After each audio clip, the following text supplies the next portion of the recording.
So here we go. Good evening. Welcome. Lesson 2 of the world of Kabbalah. We got off to a great start last week. And last week we started with the idea of Seder Hishtalshelus. That was one of the first things that we learned last week. Seder Hishtalshelus, the order of devolution, or the structure the order through which God creates, period. And we started from the bottom of that list, the bottom of the chart behind me behind my left shoulder. And we started at the bottom of the list. We talked about the worlds of Beria, Yetzira, and Asiya. And today we're going to move up the chain. So we're going in the other direction. Now, we'll start with with a story. But I'm reminded of I think it's a Jerry Seinfeld bit where he says that you go to a wedding and the men are all wearing the exact same outfit, right? So he's like, I guess because they're all the same, why not dress them all the same, right? And that's why they say at the altar, right? Do you take this man? Because if that man disappears, the next man up, they're all because right. He's got a whole shtick about that, right? Well, they're all the same. Now, there's the idea that in Judaism we know we have 630 commandments and all the laws, and we all have to observe all the commandments, and we all have to observe them equally, right? So we're all the same, and we're all doing the same thing. We come to the synagogue, we have a prayer book, and we all pray the same prayers, the same text.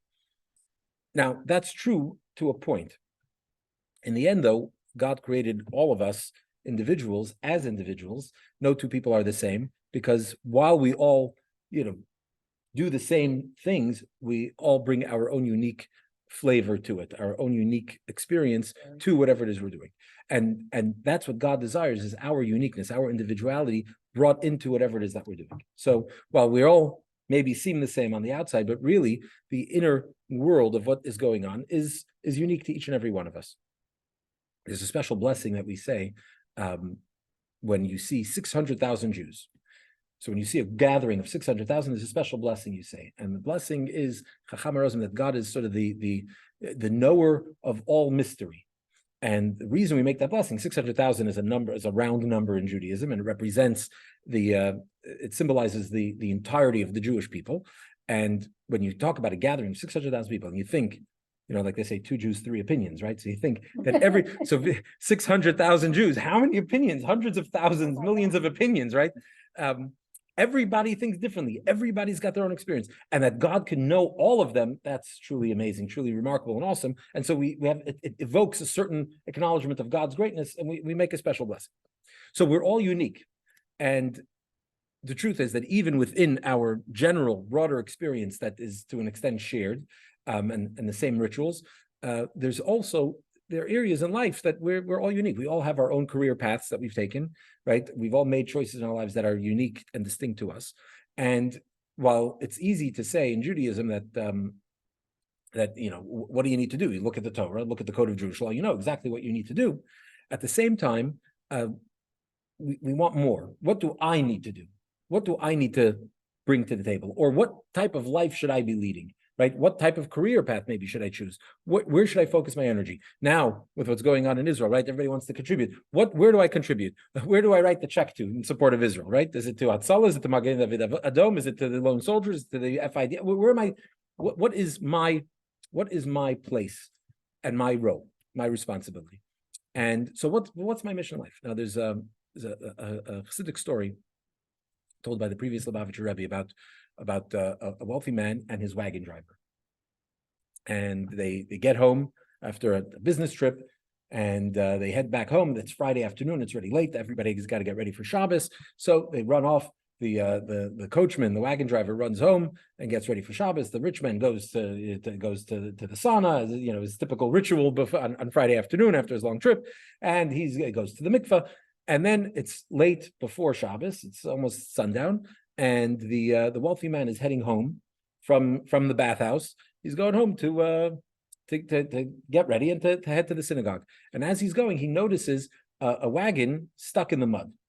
There's somebody who had come into town, and somehow the horse has slipped, and the wagon slips off into a ditch, and he can't get out of the mud. So this wealthy man was a good person, kind person. He also knew that the law is that that when you see your friend's a donkey struggling under its burden, you have to help. You can't, and here a classic case of it in a sense, right? The horse is struggling, the wagon driver, the guy's trying to get back to his family. So he offers to help, even though he's all fresh and clean. He gets down in the mud and he's helping this guy get his horse out of the mud. Now, he's a wealthy man. He hires a wagon driver. He hires a coachman. He doesn't deal with the horses, and he doesn't deal with wagons and wheels and mud. He's not familiar with that. So you can imagine what it looked like for him to help. The help that he was offering was he was getting dirty and he was getting muddied, and the horse kicks him in the process, and it was a nightmare. Anyway, they're schlepping, and segate nisht. It takes them a long time. Eventually, finally, he manages to send this guy on his way. And now this wealthy man is completely bruised and battered and exhausted and beaten. It's already dark outside. It's already Shabbos. He's still has to stagger home to change, to wash his face, wipe his face or whatever. And by that time, the services have already started in the synagogue. He misses the Friday night service. The coachman, on the other hand, his wagon driver had to come home. He gets home. It was early enough before Shabbos. He heads to the synagogue. He gets to the synagogue first. He's there first suddenly on Friday afternoon. And he sees the poor people of the town that need somewhere to go to eat. So he jumps ahead. Now he's got an opportunity. He said, and the rich man's nowhere to be seen. He's usually up in his place, in the synagogue. He's nowhere to be seen. So this guy, an opportunity to host guests.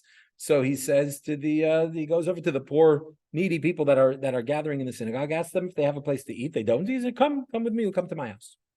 And so what happens? Service ends. The wagon driver has all these guests now he brings home. Also very nice. He gets to do this mitzvah of inviting guests. It was a rare opportunity for him.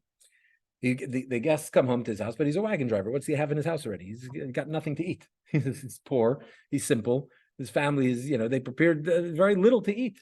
And so at the end of the meal, everybody's hungry.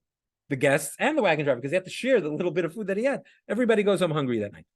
So here you have a situation where you have the wealthy man who comes home, no guests. He's bruised and battered and beaten, barely able to help that guy out of the mud. The wagon driver who brings guests home, everybody's going home hungry. And what you have is a classic case of, the movie Freaky Friday? Is that what it's called? Where they switch lives or something, right? Is that what it is? Yeah. Something like that, right? So they switched roles. What should have happened was that the wagon driver should have helped the coachman get out. 1, 2, 3. He would have gotten out. Everybody would have been happy. The rich man should have gotten to the synagogue in time to invite guests, and then everybody would have been well fed, and everything would have. But here you have souls that were confused souls, right? Where their purpose was sort of confused. In fact, it's said that after these two people pass away, good men, right, doing good things, but they passed away, and when they came up to heaven, they were told, you got to go back down to do your job. Because you had a little role reversal in this world, you got to rectify it in reincarnation, which is not tonight's topic, reincarnation. Okay, so what's the point of the story? The point is that we all have our role. What is our role, right? How do we know what it is that we're meant to do? How do we know if we're supposed to help the guy out of the mud, or we're supposed to call somebody and hire somebody, pay somebody to help a guy out of the mud, right? How do we know if we're the ones that should be inviting guests, or we should be telling our neighbors that they should be the ones inviting guests because they're better cooks, they have better food. Right. So that's the question. I don't want to oversell the question because the answer we'll get to at the end, is going to leave some room for your own creativity. But that's a question that hopefully after tonight's class, where we talk about Atzilus, we will come to answer that question. So before we get to that answer, let's talk about what we're going to get into tonight. Right. Last week we said that we're going to be talking in two parallel lanes. We're going to be talking about Seder Hishtalshelus, remember that term, right? Seder Hishtalshelus, about the structure of creation from God, and also talking about the structure of our makeup, of who we are, and the way those two parallel each other, because as we said last week, we're created in the image of God, and so we're created in that same way, and so each one can teach us something. Speculating on the way God creates and understanding that will help us understand ourselves, and understanding ourselves will help us understand the way God creates. And so we're going to be addressing both as we move our way up this chain. Okay, so tonight we're going to be talking about the Koiches HaNefesh. That's our first key term for tonight. Koiches HaNefesh. It's on my chart to my right. Right. I don't have a mirror screen here. So the chart over my right shoulder. Key term number 2.1, Koiches HaNefesh, which means the soul's powers. Right now, the soul has 10 attributes. We're going to get into that a little bit tonight. That's the part of the topic tonight. Broadly divided into intellect and emotion. Our soul has intellect and emotion, and we're going to be discussing the soul powers. And what's the parallel of the soul powers that we're going to talk about is the world of Atzilus. What that Atzilus is, that key term is not going to appear till later, so we're going to leave that for now. But that's really what we're going to talk about. We're going to talk about Atzilus in the chain of Hishtalshlus, of emanation, of devolution and creation, and we're going to talk about how that is in the microcosm in our own life, the Koyches Nefesh, the soul powers, the powers of our souls. So let's start with Atzilus. And what's unique about Atzilus? Last week there's a little booklet, a daily diary that the Rebbe had edited and compiled with little Siddiq sayings and aphorisms. And just last week, we read this entry from the Hayom Yom. That's the name of the book, Hayom Yom. For those of you who get our weekly emails and read them, you'll see at the bottom of the email, there's always one entry from that week's Hayom Yom. So you should be familiar with that book, obviously, because you all read it, obviously, very, very religiously, I'm assuming, right? And so this is from just last week. And this entry says like this: the Alter Rebbe, Rabbi Shneur Zalman of Liadi, right, the founder of the Chabad movement, we've talked about him a lot, used to refer to Atzilut as above.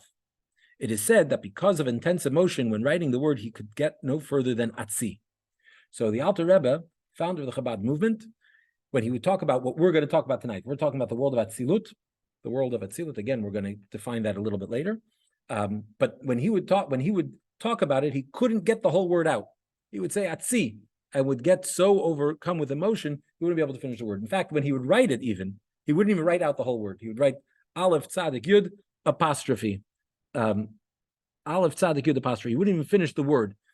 From great devotion, ecstasy, emotion, passion, he couldn't get it out. So already that itself tells you something about Atzilut. It doesn't say that about when he would talk about Bria, Yitzira, and Asiya, when he's talking about those worlds, even it doesn't talk about that.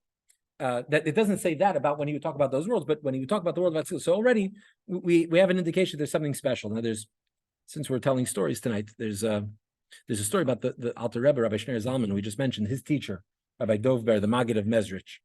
And Rabbi Dov Ber had a friend. We just read text. We just read text 2 on page 41, and we're going to meet up on page 42 with text 3 shortly. So Rabbi Dov Ber, the Maggid of Mezrich,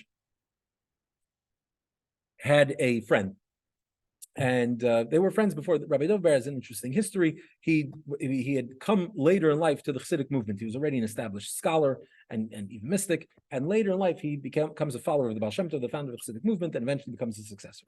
But in his previous life, before he was part of the Chassidic movement, he had a friend. They grew up together and they studied together and they developed together spiritually and then they parted ways. Eventually, this old friend of his, comes to visit him in Mezrich. Now he's the great big Chassidic master, and his friend observes that the Maggid, Rabbi Dov Ber, would pray for many, many hours, prayed for a very long time. And he realized, because he was himself a big scholar, he realized that Rabbi Dov Ber was obviously in his prayers, he was meditating on the intentions, the kavanot, the intentions and the devotions that prescribed by Rabbi Isaac Luria, by the Arizal, for all the prayers, everything, the spiritual dimensions and ideas behind all the prayers and all the words of the prayers. You could tell he was meditating on these things. But he said to him after prayers, he says, look, I'm also fluent in these devotions, the kavanot, and these intentions of Lurianic Kabbalah. I study them. We study them together. I'm also fluent with them, and I think those through also when I pray. And it doesn't take me 4 hours to pray. Why does it take you so long? So Rabbi Dov Ber says, you're a businessman, right? Once a year, you got to travel to Leipzig. Leipzig is the famous shtetl where they'd have the city where there was the big marketplace, right? Where they'd go, where everybody'd come to buy and sell their goods. So once a year, you go to Leipzig. It's a big trip for you. You got to pack up. You got to go. You travel. You get there. You're at this fair. The expo. It's a whole week or whatever it is. Then you got to schlep back with all your merchandise, and you got to have security. It's a whole production, right? I have a much better idea. Instead of going to Leipzig, why don't you stay home, and then sit down in your office, close your eyes, and start thinking about Leipzig. Start picturing you're getting in your wagon and that you're starting to travel there. Just picture you're going to Leipzig, and then picture yourself there in the marketplace, picture yourself, haggling and barter and bargaining with the different merchants over merchandise. Just envision the whole thing in your mind. Think about it, and then picture yourself packing up your wagon and coming home, and then like that you save yourself a trip. Imagine you could do all that, and you could do it 1, 2, 3. You're going to save yourself a week travel that way, a week travel back, week over there, hotel, like so much easier. So he looks at his friend and he says, "That's wonderful to imagine all that, but I need the merchandise. If I want the merchandise, I got to go to Leipzig. I can't think about Leipzig." So Rabbi Dover says to him, that's exactly the same thing. To think these mystical intentions, that's one thing, but I want the merchandise. That takes time. That takes effort. So when you're praying, you want that merchandise, you want to connect, you want to experience these ideas, that already takes time. You're not just thinking these ideas through and passing, you want the actual merchandise. So you can apply sort of this story to the Maggid's, this disciple and student and successor, Rabbi Shneur Zalman. When he's writing the word Atzilot, he wasn't just writing about some spiritual world. He lived tied into a different wavelength, a different frequency. And when he was thinking about Atzilot and writing about Atzilot, it overwhelmed him. He was experiencing it. He was living there. He was in that space. And being in that space, he couldn't even finish the word, right?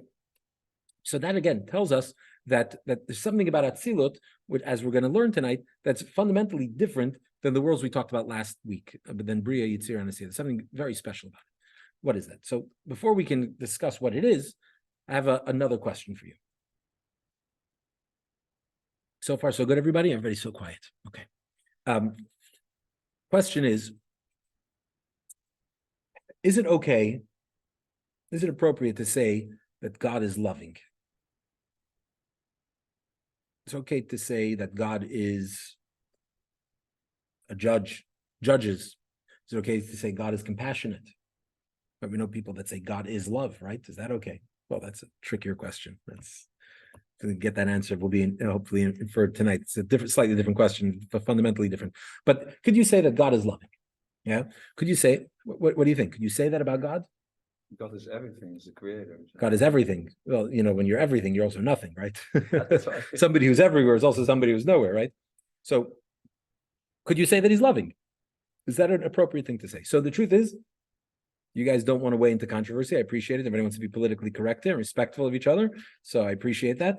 The truth is that it's quite a problem that's discussed among among the sages and the mystics. But you already know, for those of you who have had the good fortune of studying together for a while now, you know that the answer to every question is always yes and no, right? Is it this or that? The answer is always yes, right? So you already know the answer is yes or no. But also, and that questions are complicated, and there's always two opinions, right?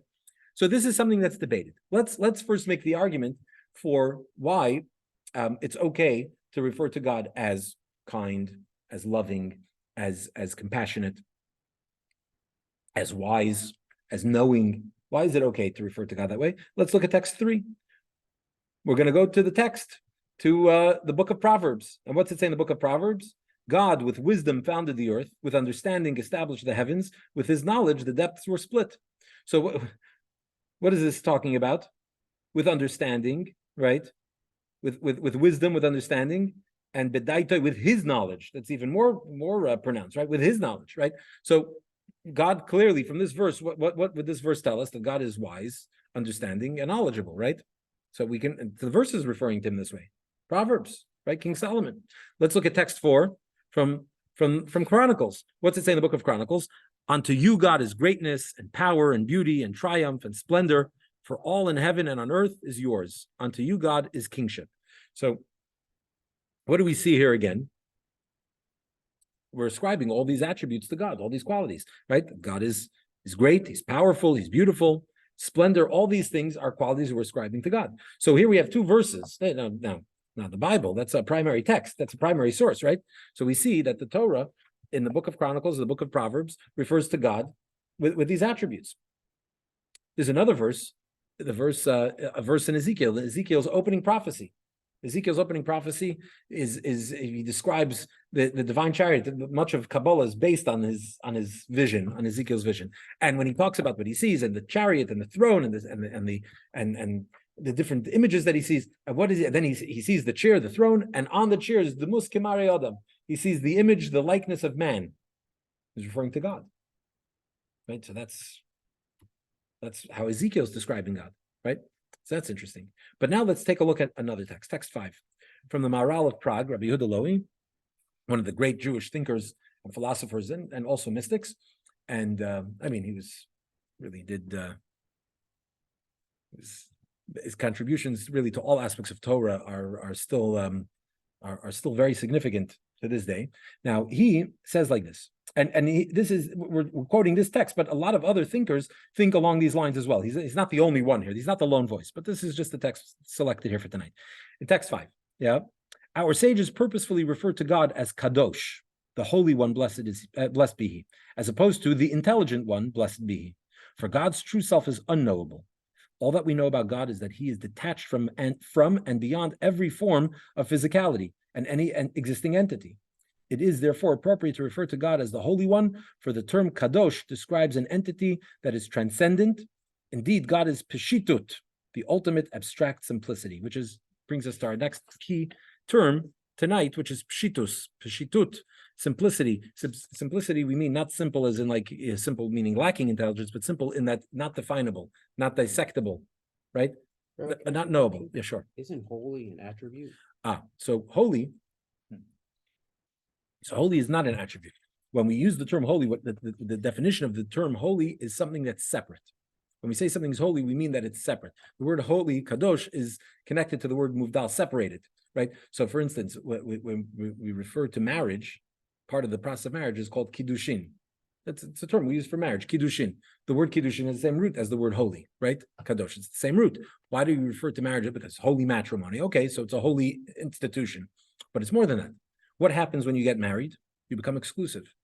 You become forbidden to everybody else. You become separated from the rest of the world. So till your marriage, you're available to anybody. And now you're married, you're available to nobody except your spouse, right? So that's kiddushin, that's holiness, that's separateness, otherness. So when we refer to God as the Holy One, blessed is He, blessed be He, we're referring to God and describing Him as indescribable, as unknowable, as beyond, as separate from not just separate from the material, from the physical, separate from even definition, from comprehension. You refer to God also in Yiddish, we refer to God as the Oberster, the one above. So again, one above, we already know kind of from last week, above doesn't mean spatially above. Above means like a cut above, like removed, beyond what we can understand, right? That's God, the one who we can't even describe or define. So that's why we refer to God as holy, right? The Holy One, blessed be He. We know this term, HaKadosh Baruch Hu. It's most famous. We find it in the Haggadah, the Seder. We use this term to describe God a lot, which is very interesting, by the way, that at the Passover Seder, we're talking about God's involvement in our world, coming down into the world to redeem us, right? Getting involved in the miracles and all those things, taking us out. And yet, even in that space where God comes down to us and engages with us in a very intimate way, we still refer to Him as the Holy One, beyond what we can comprehend, right?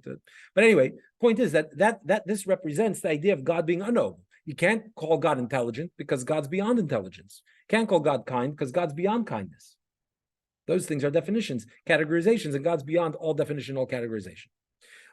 I quoted a verse from Ezekiel. I want to quote a conflicting verse from the book of Samuel, where Samuel says,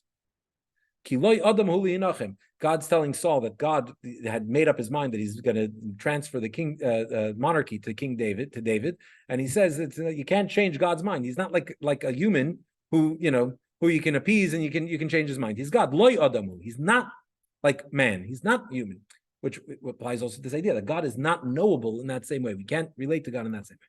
So, one hand He's called Adam, the other hand He's called Lo Adam. He's not man. He's not human. He is. Well, obviously, Adam, even in Ezekiel, even when he talks about the likeness, we don't mean, God forbid, human in that sense, but unknowable. Okay. So Moses changed God's mind? Yeah. So so that is a good question. It's not so relevant to this because that idea of what Samuel's telling Saul is not the topic of tonight's conversation. So maybe afterwards I can address that, but that's totally off topic. So I don't want to go there. Okay. But yeah, we'll talk about it afterwards. Last week we sat around for like another hour and a half, right? So, of course. It's 15 minutes. It seemed like an hour. No, it's not 15 minutes. Okay, so okay, okay. So let's make sense of this. So is God definable and knowable or not? Right. So I give you another metaphor, another analogy. Right. Einstein gets a call that somebody is calling him, inviting him to give a lecture on his theory, his special theory of relativity. Okay, so Einstein's getting ready, and he starts to prepare, right? Hopefully he's imagining, hopefully there's a broad enough chalkboard for him to write out all his equations and get to where he has to get to, right? And he's thinking this theory through and preparing his talk. And then, the day before the lecture, he's told, oh, by the way, you're speaking, your audience is first graders. Your audience is first graders. Now, what's he supposed to do? So now he's stuck. What should he do? What's he going to do? He's talking to first graders. Everything, his whole speech is out the window. You got to trash it. I mean, it's useless. Not going to understand what he's going to say. So he's got to think, how do I communicate this idea to first graders? So at first he thinks maybe, I'll just tell them about my life. Maybe I'll tell them what I had for breakfast. I'll tell them how I got here, what it's like being a university professor or whatever, why I don't cut my hair. I don't know, whatever. Tell them those things. But he was asked to talk about his theory of relativity, not about himself. Talking about his life is not his wisdom. It's about his life. It's not the theory that. So he has to think and think and think, and eventually comes up with an idea. And he shows up to the school the next day, a bunch of first graders sitting there, and he pulls out of his bag a big bowling ball, and he places it on a trampoline. And he drops it. It doesn't drop it, he places it on the trampoline, let's keep it simple. And what happens? He asked the class, what happens now when I place the bowling ball on the trampoline? The elastic sort of, the net or whatever, it stretches down, and the bowling ball pushes it down, and it stretches and wraps around the bowling ball. That's the theory of relativity. Space fabric. Thank you. Right? That's it. Now the first graders have the theory of relativity, essentially, right? How That's right. how time and space, how they interact and how it bends, how the planets bend time, right? That's an analogy for it. Okay, so without going into his mathematical equations, without going into this whole deeper philosophical and theoretical talk and scientific talk, he simply illustrates something that they can all relate to. A bowling ball on a trampoline, right? And with that, he finishes his talk. So now, what happened here? Obviously, that illustration is not the full depth and breadth and brilliance and genius of his theory.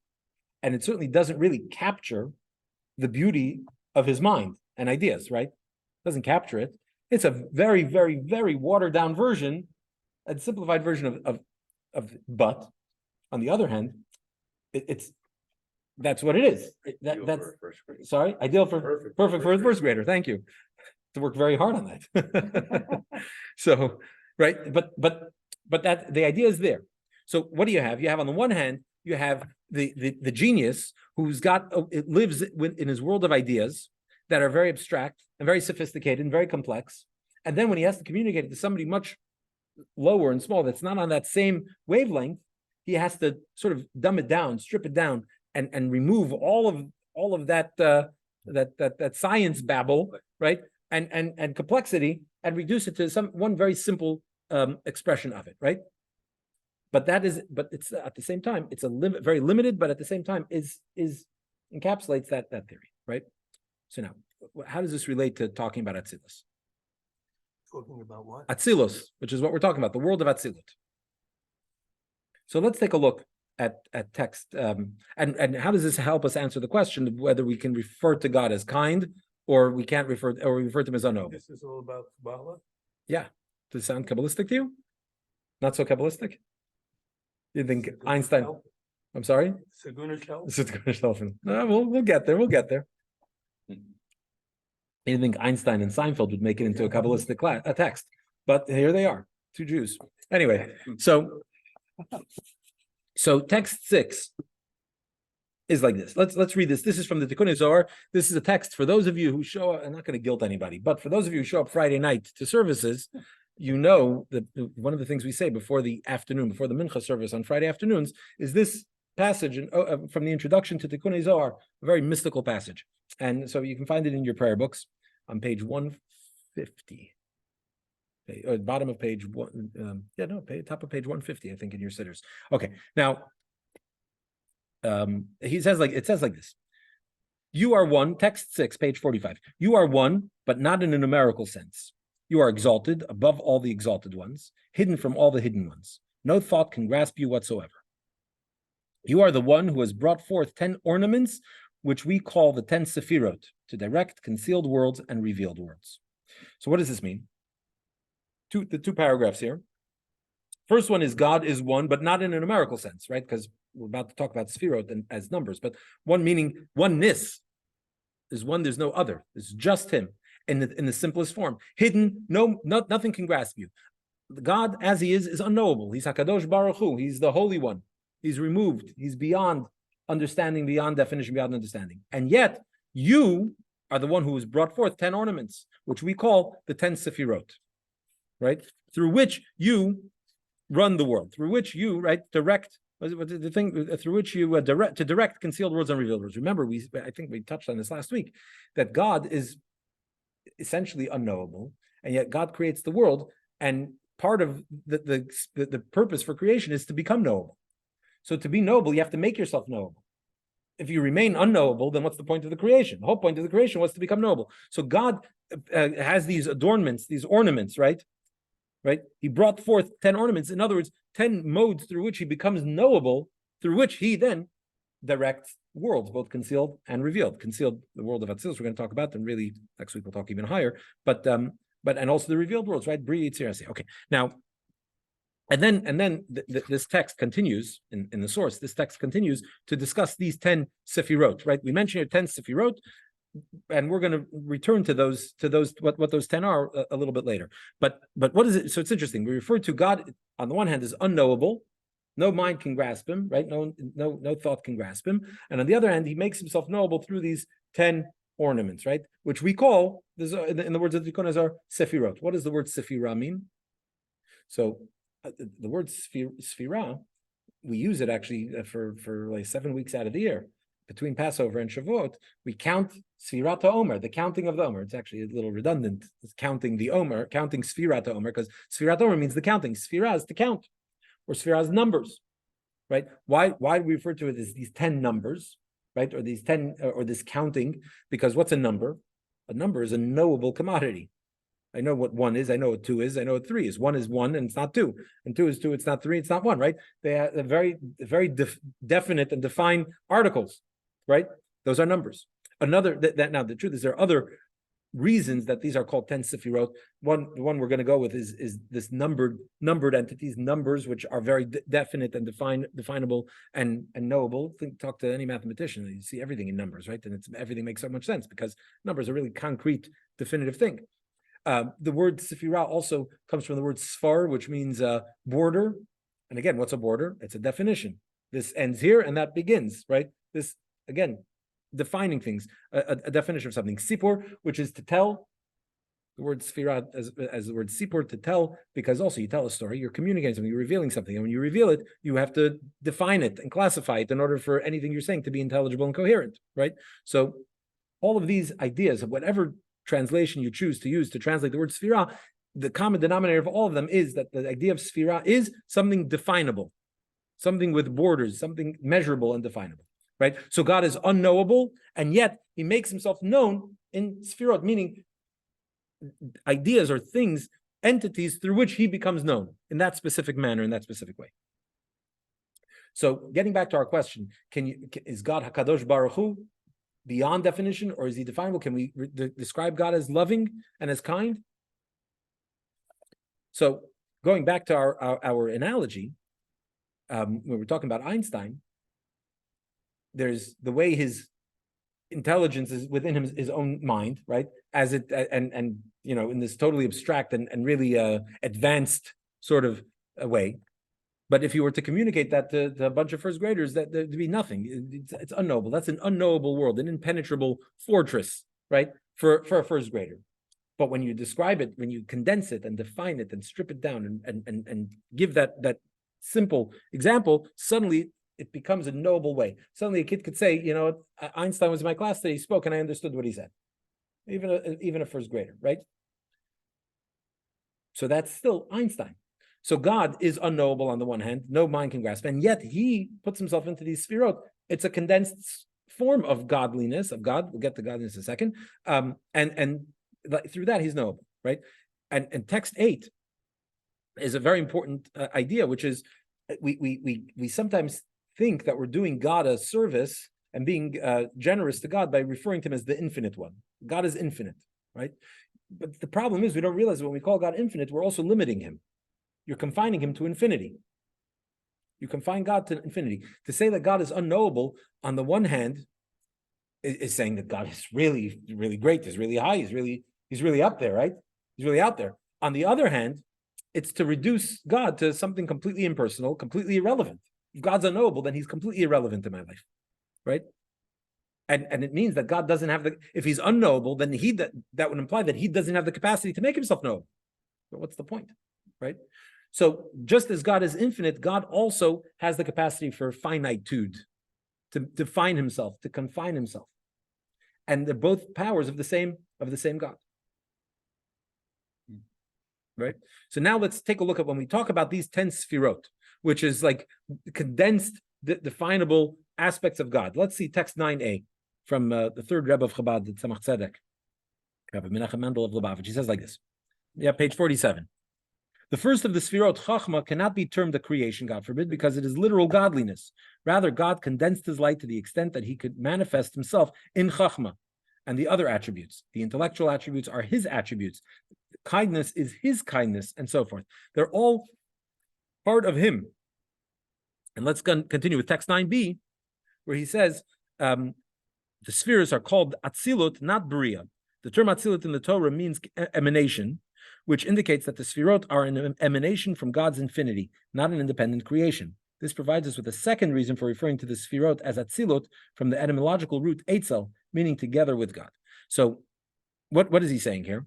That using this analogy, understanding this idea that the 10 sefirot are God in sort of condensed form, right? God as he defines himself and confines himself and limits himself.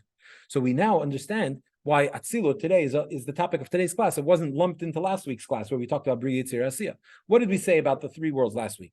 We said Bri, Yitzir, and Asiya are Mitziut, existence, or Yeshut was the key term that we used last week. Yeshut, existence, a sense of self. To a lesser degree, to a greater degree, whatever. That would be the different grades of within those worlds. But the point is that was otherness. That was something outside of God. Right? Remember, we started now tonight with the story of the Alter Rebbe about how he couldn't even get the word Atzilut out. Why? Because Atzilut is within God. Right? That's something that's not separate from God. That's God as he makes himself noble, but still within himself.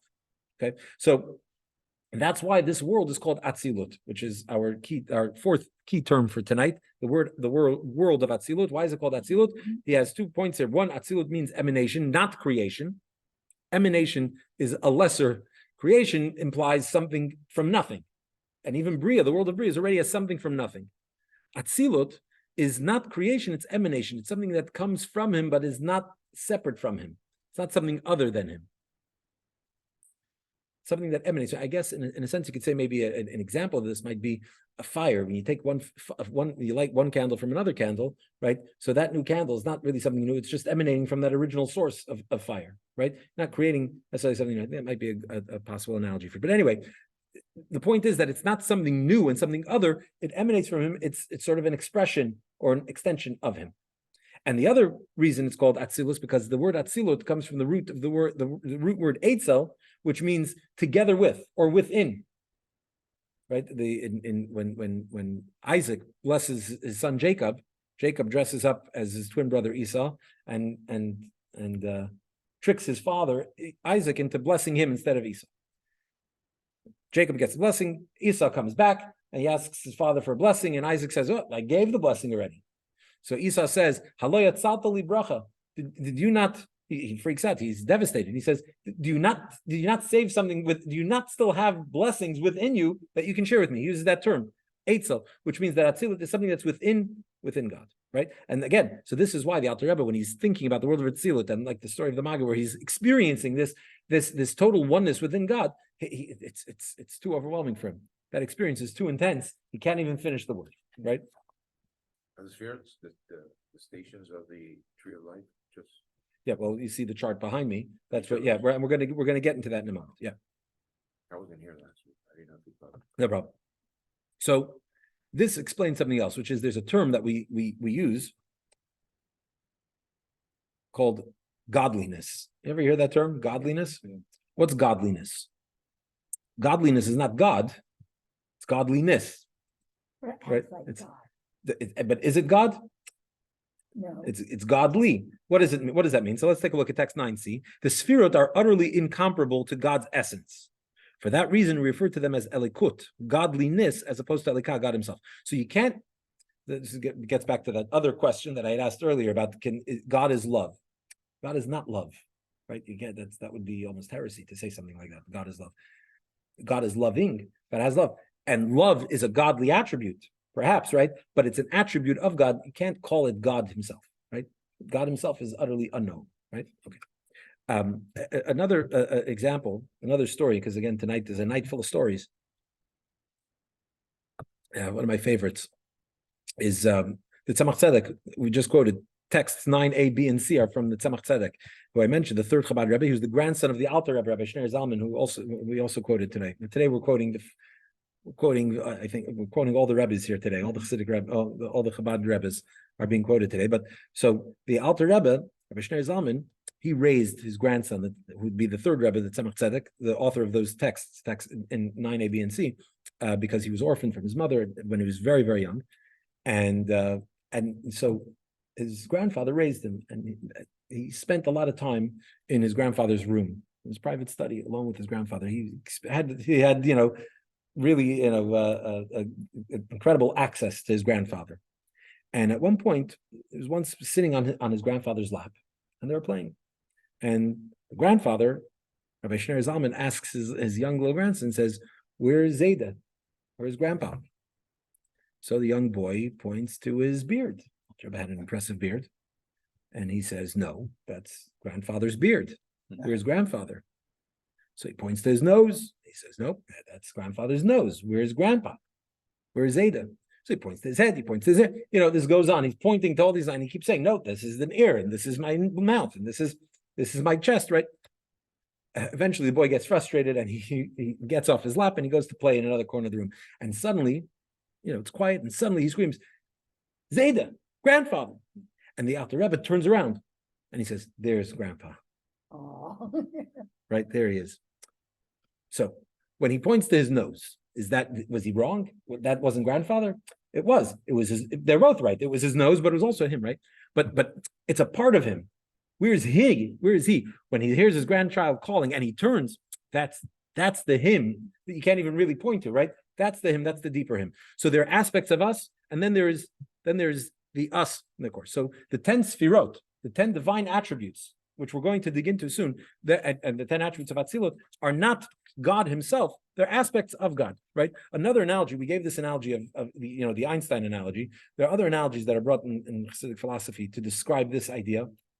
One of them is like a body and a soul, right? So the body and the soul, we are made up of body and soul, right? So when I point to you, and if I can point to your arm and say your arm is you, is that you? Is your arm you? Yes, your arm is you, but also, there are plenty of people that live without arms. Yeah. They're not less. Person without an arm is not a 90% person, right? They're not he's a full person. Why? Because the arm is an aspect, but it's not you, right? The body is temporary. Also, the body's temporary, yeah, but it's not just that the body's temporary, but the point is that you are more than just your some components and parts, the sum total of your parts. Those are parts, they're components, but they're not you yourself. So that's the same idea about when we talk about Atzilut. And now that we've kind of talked about Atzilut, Bria, and Yitzira, if for those of you who have student books, you'll see page 50, a little section where we can see how these four worlds correspond to the four areas of prayer. The morning prayers are divided into four parts. Each one corresponds to another one of these spiritual worlds. Now that we've talked about all these four spiritual worlds, 3 last week and 1 this week. But now we're going to move into the world itself, okay? And before we do that, something that we really didn't touch on last week, that I think is worth mentioning and pointing out, which is why we refer to this as a world. So already tonight we see how Atzilot is fundamentally different than Bria, Yitzir, and Asiya, right? It's fundamentally different, right? This is within God, whereas Bria, Yitzir, Asiya are already outside of God, right? As it were, nothing is really outside. That's another topic, but they're outside relative to Atzilus, right? And yet, there's the common denominator between them is that we refer to them as worlds. Why do we refer to them as worlds? Why do we? Again, also, where is Bria and Yitzir? Where are those worlds? Are the galaxies far, far away? No, like we said last week, they're right here. Right now, you could live, if you're living in more divine awareness, you're living in the world of Yitzira and the world of Bria even, right? You can live in those spaces. If you feel complete oneness with God, you might be living in the world of Atzilus, right here in this world, right? So it's not that they're in a different space, in a different place, in a different time. They're all right here. These are worlds that don't occupy physical space. So what makes them worlds? Right, our world we know, we can see, we know our planet, and we know our solar system, and we know our galaxy. We can find the edges of our universe, and we know that's a world. What constitutes a world?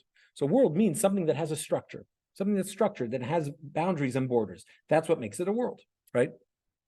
And so even the spiritual worlds, they're not physical, right? So you're not going to be able to see those boundaries and borders. But what it means is that these are structures, these are systems and structures, and that's why we call them worlds. So you have the three worlds we talked about last week, Bia, right? Bria, Yitzir, and Asiya. Those are worlds. And Atzilut also has its structure.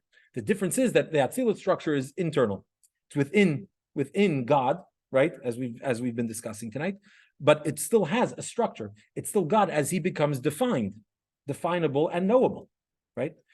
Now, what is the structure, both of Atzilut and, for that matter, the other worlds, the worlds we talked about last week, and as well, we're going to see tonight, our own world, our own mini world, which is ourselves. We're a mini world. Each person's a mini world. So our also world structure, what is that structure? So that is, as we mentioned, the 10 sefirot.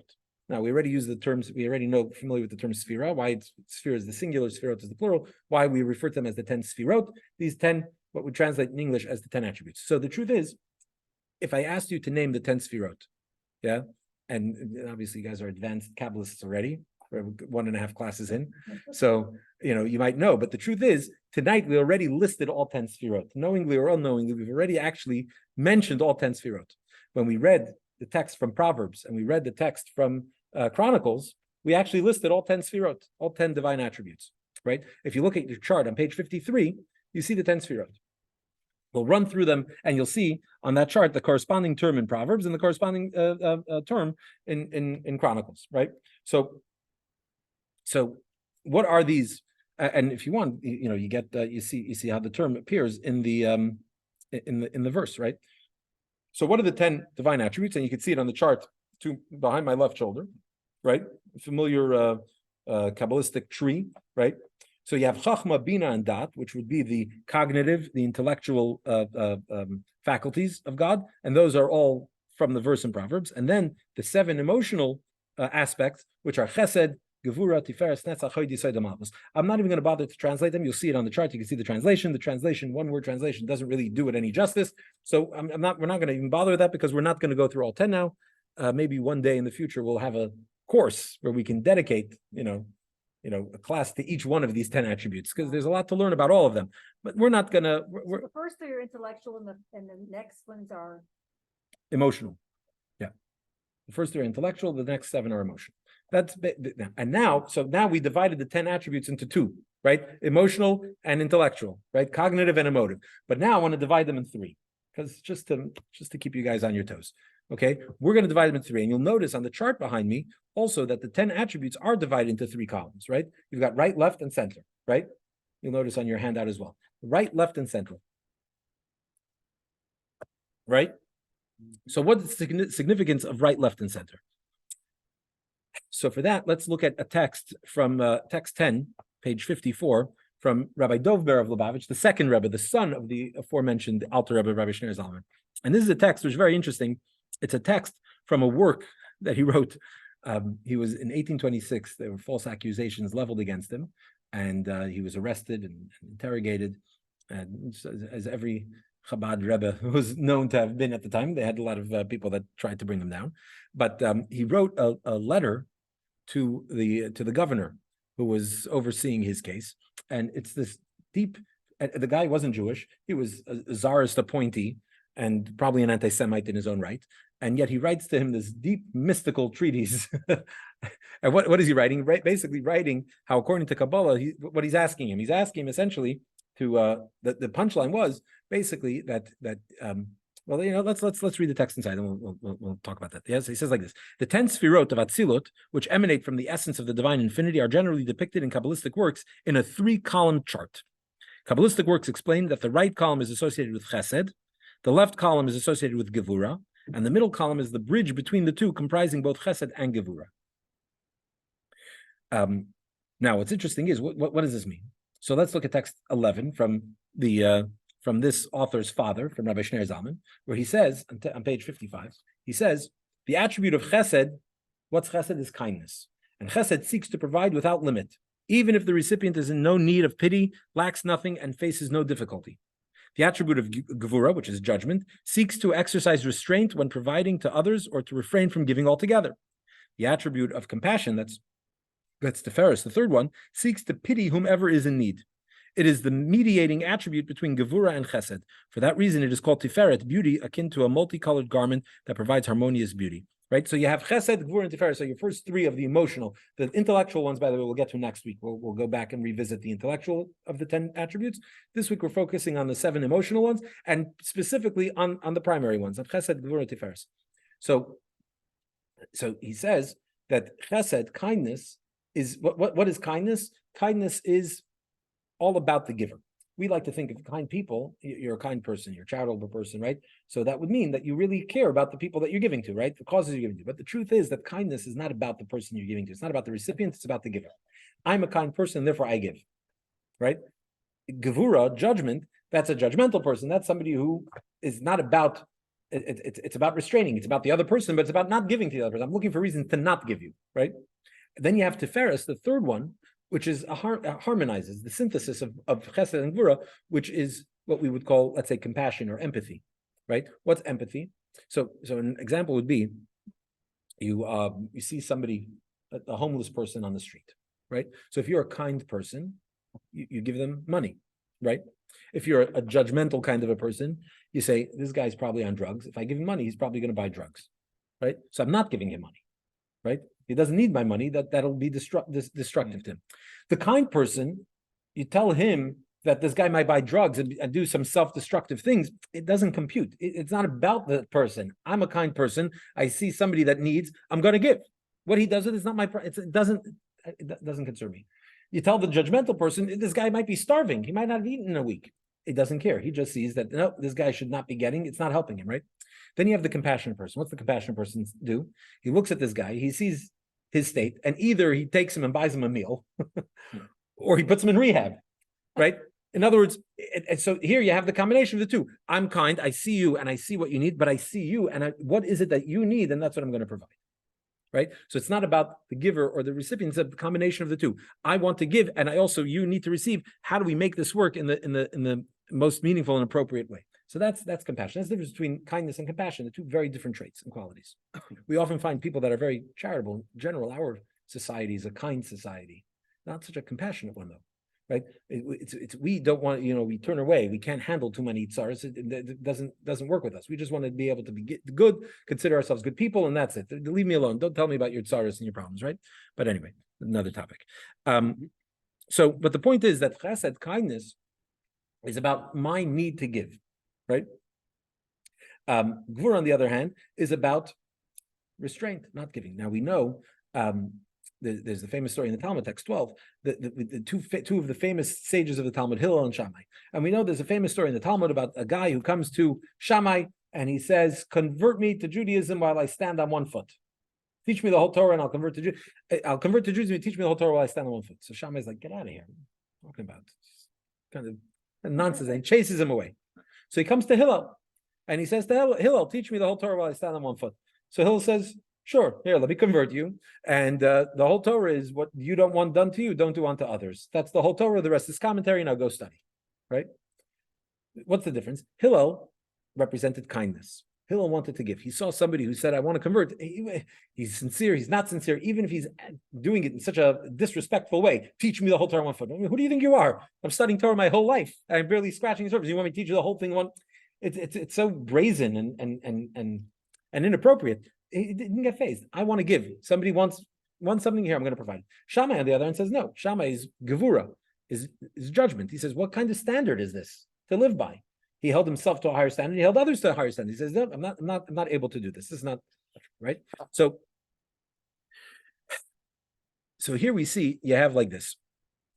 You've got chesed. So that's you see the contrast, the difference between chesed and gvura, kindness and severity, which brings us to key terms 2.6 and 2.7. Chesed, kindness, right? The first of the 7 emotions of the 10 divine attributes, and then gevura, strength, might, judgment, which is a disposition to hold back. And then the third term in this little cluster here of terms, tiferes, beauty, right? Just like the same, what's beautiful?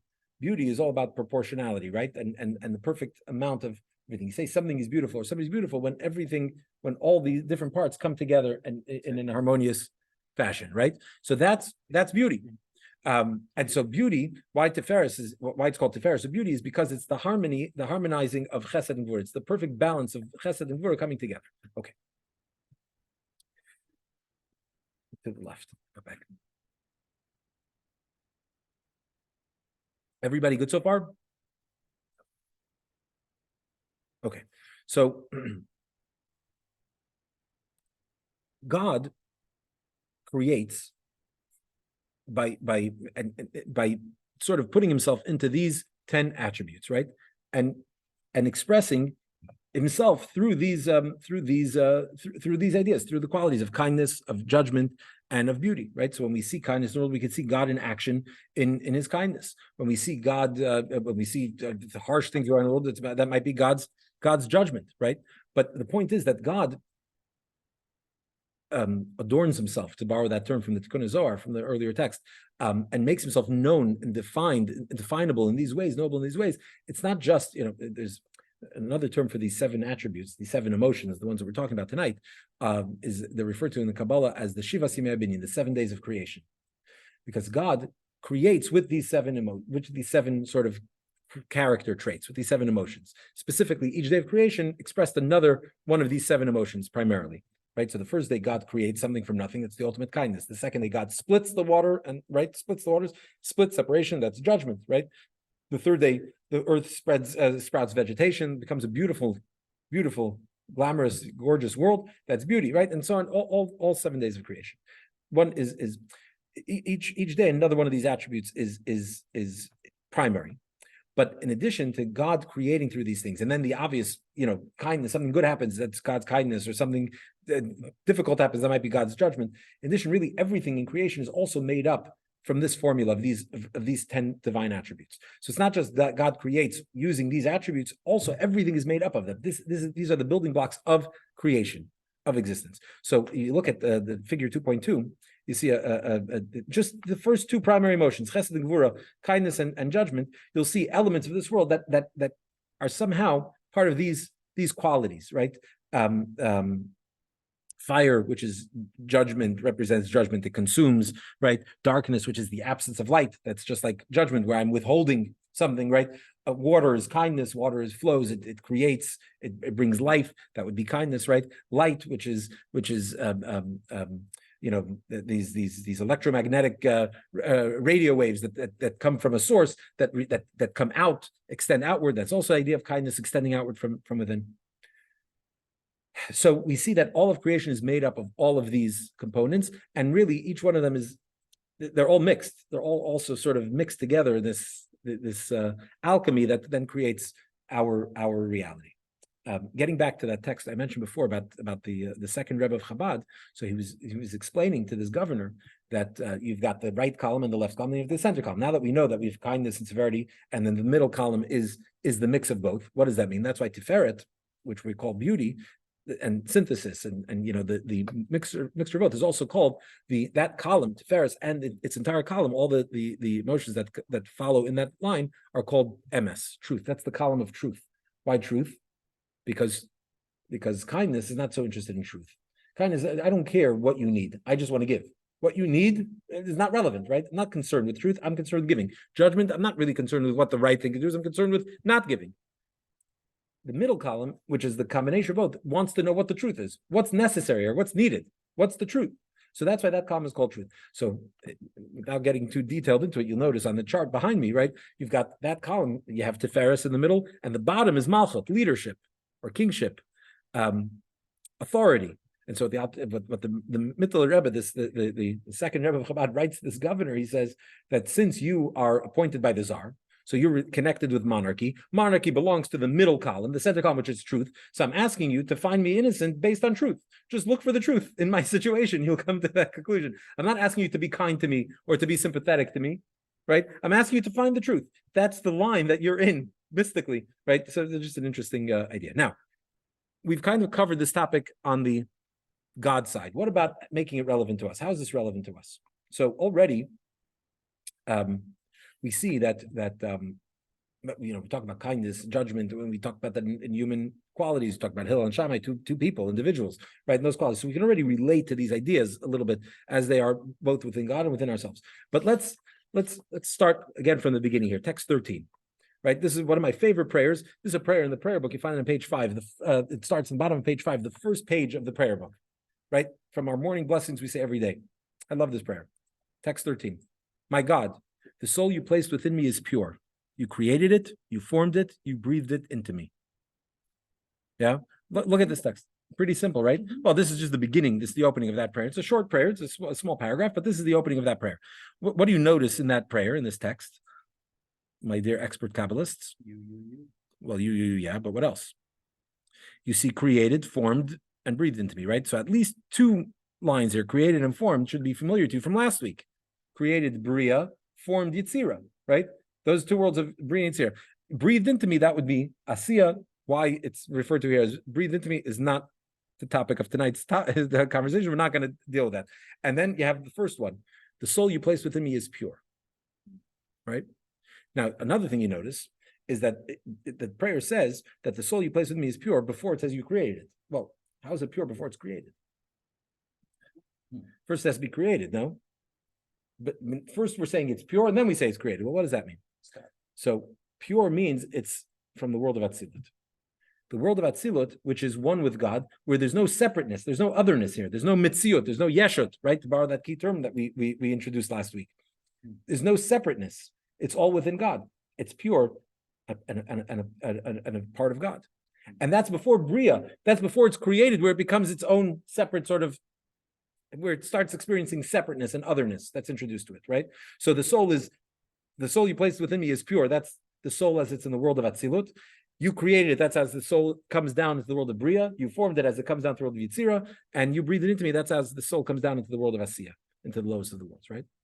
But what else is interesting and striking about this is that our souls all originate in Atzilus, in this world of Atzilus, in oneness with God. Think about what this what this means, right?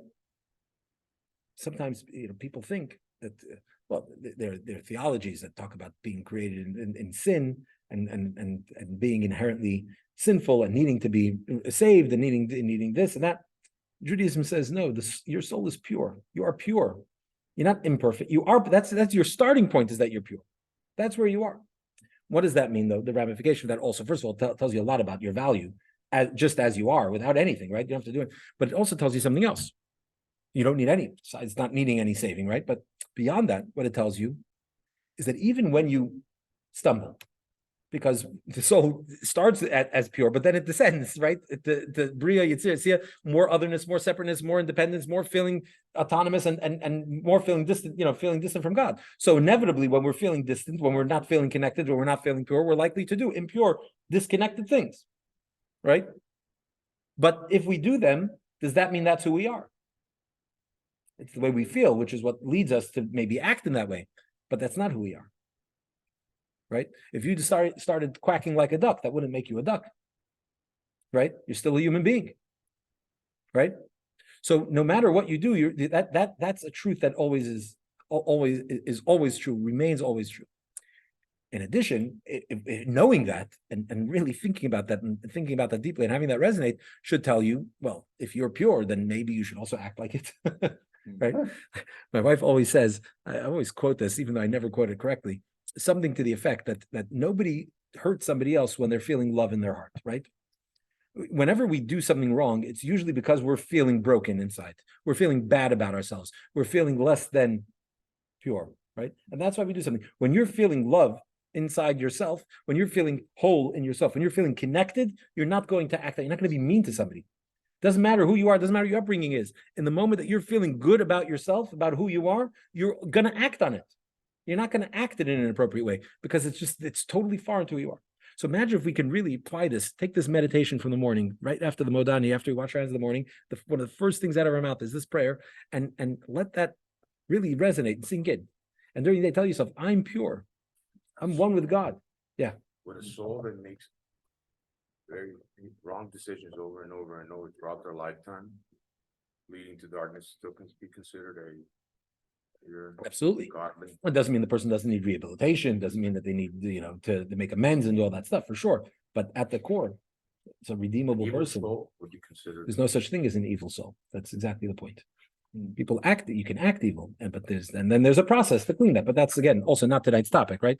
Talking among friends here, how does this apply to us, right? Okay. So when we're feeling really connected, really pure, then we're living Atzilus, just like we said last week, that when you're feeling more God awareness, you're maybe in the world of, you're living in the world of Bria or Yetzira, right? Well, when you're feeling pure, when you're feeling connected, you're feeling that oneness with God, you're living in Atzilus.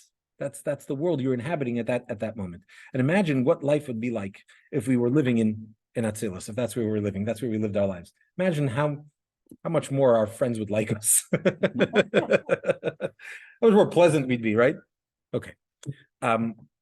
Now, so the point is like this, that we all come from Atzilus. Now, Atzilus is a world, right? And as we've already said, what makes a world? A world has its own structure. What's the structure? These 10 attributes. Okay. So our souls come from Atzilus, and we now understand the significance, hopefully, of what that means. We're going to let that resonate, right? And our soul comes now, but within the world of Atzilus, where does your soul come from? Right? And which brings us to our final key term tonight, Shorish HaNeshama, the source of your soul, the root of your soul, right? Which is, what's the specific, where is your soul specifically rooted in the world of Atzilus? So it's in Atzilus, so it's pure, no matter where it's positioned in that world. But it's a world, there's a structure, there are 10 attributes. What's the source of your soul? Right? So all souls are in all these things. Now, what is it? So let's take a look at exercise 2.1 on page 61, right? And rate yourself using the following scale. For those of you who have a book, follow along, right? 5 being very dominant and 1 being very weak, right? So look at this chart, right?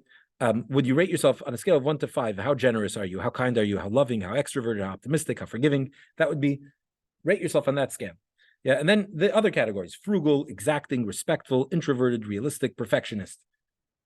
So if you're to fill this out on your own and see where you rank, the winning score would tell you. Now, chances are obviously you're a combination of all of these things, right? But still, the winning score will tell you you're more likely to be column A or column B, more chesed or more gvur, right? Again, it's not that one is right and one is wrong. These are all good, can all be good qualities. These also can also be very easily corruptible qualities, right? It's who you are. Yeah. But that'll tell you whether you're more a chesed soul or more of a gvura soul. Right, and that's important to know. It's important to know why, because our original question tonight was, how do you know what your mission is in life, where you should be putting your energy, where you should focus, right? How do you know? And if you look at page 62, you have the character of sefirot, where you can take a look at all of of how all 10 of the attributes and see how they relate to personal character traits. We didn't discuss these attributes in depth today. So, but you'll see the different character personality traits that would be related to these. So if you took a look at that chart on your own after the class, you can get a sense of where your soul, what the root of your soul might be. Obviously, we don't know with certainty. Obviously, we're not soul doctors. We don't necessarily know, but it could give you a sense, an idea, and hopefully gives you a direction and guidepost of where you should be, focusing your energy, right? So that you're not the rich man in the beginning story, schlepping a wagon out of the thing when that was not what you should have been doing, right? And text 15, which is a famous line from the Talmud, Rav Yosef asked, Rav Yosef questioned, Rav Yosef questioned, Rav Yosef read Rabba, that Rav Yosef questioned Rav Yosef, the son of Rabba, and he said, in which mitzvah was your father more careful, or most careful, right?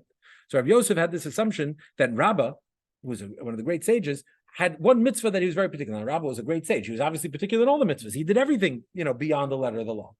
Yet he knew, no, there's got to be something, there's got to be one mitzvah that he was extra special about, that was extra meaningful to him. Why? Because the mitzvahs are all encompassing, and each mitzvah sort of expresses another quality, another character trait, right?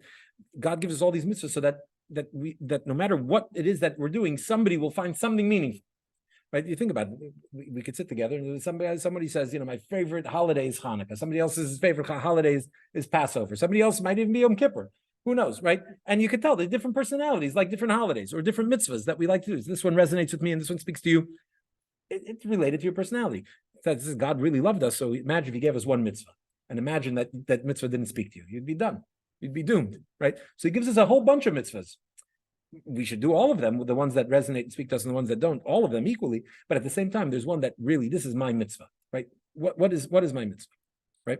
Let's take a look at text 16 from the Rebbe, page 65. God provides each individual with a unique set of abilities.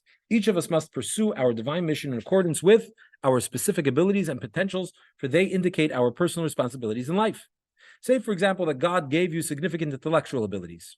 It is your duty to utilize those abilities to study Torah and to invest all your energy into this endeavor. True, you are required to observe the other mitzvahs and to commit yourself to all obligations shared by all Jews. Nevertheless, since you have a unique aptitude for Torah study, you need to be extra particular and passionate about it. Or if you are graced with strong emotional sensitivity, it's your duty to utilize this sensitivity to show love and care to others. This includes sharing Judaism's rich heritage with Jews who never have the opportunity to learn about it and inspiring them with love for God and love for the Torah. Again, you are also obligated to study Torah and observe other mitzvahs, but your main passion should be reserved for the above stated activities, as indicated by the very fact that you have unique abilities in this area. Perhaps you're pragmatic by nature. You know how to get things done. In that case, your duty is to achieve practical projects. If there's a need to establish an institution for Jewish education, for example, it's your calling to put your abilities into practice by actively pursuing every effort to open the institution. If there's a need to solve a particular challenge that inhibits the student's performance, the building is too frigid, the dorm requires cooling, make it your duty to solve the challenge expeditiously. Or perhaps you can effectively alleviate the plight of the poor and homeless and the like. Certainly, you must also study Torah and act with emotional sensitivity, but your overarching purpose is to get things done. Right. So what's the Rebbe saying here? He's using this idea of being of understanding, somebody who's very intelligent, very smart, and is a great student. If that's your primary, talent, use it in that area. It's the most right? practical part of everything we've done today. Yeah, there you go. Well, that's where we're getting, right? We built up to the Isn't it? practical takeaway, right? Yeah. If you're kind, sensitive, so work in that realm. If you're practical and get things done kind of person, then that would be right for somebody who's can't get things done, and you put them in charge of a project, the building project, nobody's going to benefit. So, It's Rabbi, not it's going to almost go like- anywhere. It's almost like you basically play to your strengths. Correct. In terms of what you're doing. Correct. And this is the meaning also of this, right? And we're going to tie this up together, and we're going to wrap it up in a moment. But this is the famous story of Rabbi Zusha Vanepali, a good friend of Rabbi Shneur Zalman, who we've been quoting here so much, right? The founder of Chabad. Rabbi Zusha once said, "I'm not afraid when I come up to heaven after my lifetime. I'm not afraid that they're going to ask me why I wasn't Moses, why I wasn't Abraham. I'm afraid they're going to ask me why I wasn't Zusha, right? Why I wasn't me." Imagine also what inhibits us from being the best version of ourselves. The fact that we try to measure ourselves with somebody else. If only I had the talent of that guy, or the charisma of this one, or the intelligence of that one, and that stops us from doing the things we need to be doing. Forget about everybody else. Who am I? What am I? Where are my talents? What are my strengths? And use those to the best of your ability. And that's what you're going to be held. That's what you're going to be giving a reckoning for. Not why you weren't somebody else. If you were supposed to be somebody else, you wouldn't have been born, because we already had that somebody else. Why weren't you? So we have to know who we are and work, Andrew, like you said, work to our strengths. But it's more than just working to our strengths. I'll wrap it up with this. It's really timely because it's this week we're reading about Abraham. So it works out. If you look at text 17 from the Sefer HaBoyer, it says like this: the attribute of chesed, kindness, declared, "For as long as Abraham lived, I did not have to do my work, for Abraham stood in my place and did my job." Right? The divine attribute of kindness. Abraham embodied and personified divine kindness, and that's really, we're called to do the same thing. To displace divine kindness. God doesn't have to be kind. We're kind for him, right? And so kindness complained. When Abraham was here, I was off. I was on vacation. I was retired. Nothing to do. Abraham personifies divine kindness. His son Isaac, on the other hand, personifies divine judgment, right? And Jacob personifies divine compassion. But we see in this week's parsha, the opening of this week's Torah portion is Abraham. It opens, the opening scene in this week's Torah portion is Abraham sitting at his tent in the heat of day. Why was he sitting at his tent? It was 3 days after his circumcision. He should have been in bed recovering, but Abraham was kindness. And what's kindness? Kindness, you need to have guests. You need to host people. You need to feed people, right? God makes it extra hot that day because he didn't want to bother Abraham with having to feed guests. He wanted to lay in bed and recover. Abraham is found sitting outside. He's looking for people. He's looking. So eventually, he's talking to God, and God sees that Abraham's not even looking at him. He's looking over his shoulder. Maybe somebody's coming. So finally, God sends the 3 angels, right? Then we know that whole story. But what was Abraham doing at his tent? He needed to be kind. He needed to do kindness, right? So we have to play to our strengths. We have to do those things that we have that natural knack for, the natural talent for. But also at the same time, we have to remember that we're also complex. We're also nuanced. We also have all elements of all the other ones as well. Not only that, sometimes your mission in life, obstacles will be placed in your way to prevent you from fulfilling your purpose. And sometimes to fulfill your purpose, also you have to do things that are not in your wheelhouse. And this is something very interesting. You see, the Torah portion this week opens with Abraham kind. He can't sit still. He's got to be kind. He's got to feed people, right? So he's sitting outside when he should be in bed. And how does this week's Torah portion close? Not to open a can of worms. It closes with the binding of Isaac. Abraham prepared to sacrifice his son, the ultimate act of judgment, the exact antithesis of kindness. Abraham was called by God to do something that was completely against his character, that went against his very personality. And Abraham was ready to do that too. If that's what God wanted, he was ready to do that too, even though it ran against everything he represented, everything he did his whole life, it ran against it. So what does that tell us? Well, without getting into the topic of the binding of Isaac and the lessons we can learn from that, we can spend all night on that. We're wrapping it up now. But the point is that we have to do what we have a natural talent for and a gift for, and we have to know that's really our unique path. At the same time, we also have to remember we have to do everything else as well. And even those things that we find extremely challenging and difficult, those are things we're called upon to do. We have to step up to the plate for that as well. And we'll finish with one final thought, which is one final story, since tonight was a night of stories. It's not just Abraham who could displace divine kindness. There's a story about the Tzemach Tzedek we quoted tonight, right? He had a chassid, a follower of his, a simple guy. His name was Rebbe Yisrael of Polotsk. He was a simple Jew. He came to his Rebbe, and he heard the Rebbe in one of his discourses. Tzemach Tzedek, the third Chabad Rebbe, we quoted him in text 9, A, B, and C. He delivered a discourse on this quote, text 17 that we just read from Sefer HaBoyer, right? This idea that as long as Abraham lived, kindness couldn't do his work because Abraham displaced divine kindness. Okay, so he couldn't follow the whole talk. It was too deep, it's too mystical. He didn't follow all of it, but he couldn't get this quote out of his head. This quote, text 17 we just read, he couldn't get it out of his head. And he comes home to Polotsk and he's thinking to himself, kindness, look at this value of kindness and how important. And we can replace divine kindness by behaving in that way. So he's thinking, what could I do? He's a simple guy, he's a businessman, but so he had neighbors he had his store neighbors. He had his little shop, and he had the neighboring shop. 2 gentlemen, he had Reb Nachman and Reb Yosef. So Reb Yisrael went to Reb Nachman. These are simple shopkeepers that didn't make a lot of money. And he says to Reb Nachman, maybe you can lend me some money. Now, this Reb Yisrael of Polotsk didn't need any money. He didn't need a loan. But he figured this Reb Nachman is nobody's coming to him for loans, and giving a loan, gemilas chesed, that's a huge mitzvah. It's a wonderful. I'll be kind to him by affording him the opportunity to give.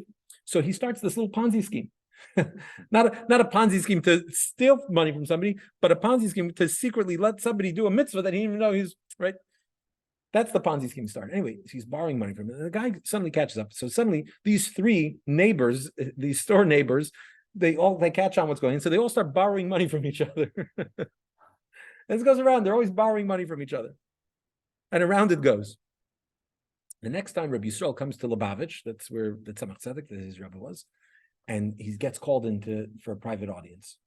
And Tzemach Tzedek starts asking him, tell me about your day. What goes on? Anyway, he starts telling him his day. What else? Anyway, he keeps prodding and poking until finally Rabbi Yisrael tells him about this thing. Since the last time he was here, he and his business associates have been lending and borrowing money from each other. Once he said that, Tzemach Tzedek said, thank you very much, and he sent him out. So Tzemach Tzedek's youngest son and successor, Rabbi Shmuel, comes in to his father and says, I don't understand, you don't have time, you don't really speak to people in private audience, you don't really give them that much time, you don't have that much time. Here you spend so much time with this Rabbi Yisrael. What was going on? Why did you spend so much time with him? So the Tzemach Tzedek said to him, when I saw him in the synagogue, he came now to town, I saw him in the synagogue, and I saw kindness of Atzilus radiating on his face. And I was trying to figure out why. So I needed to get to the bottom of it. And so that's what he was able to decipher. That's what he was after. So the point is, we all have that capacity. We all have that ability to live in the world of Atzilus, to embody these divine attributes, the way God chooses to make himself known. We can act in those ways in accordance, in alignment with God, the way he makes himself known. We can behave in that same way and really take the place of those divine attributes. Anyway, with that, I say thank you all for joining, and we're going to open it up to questions and comments.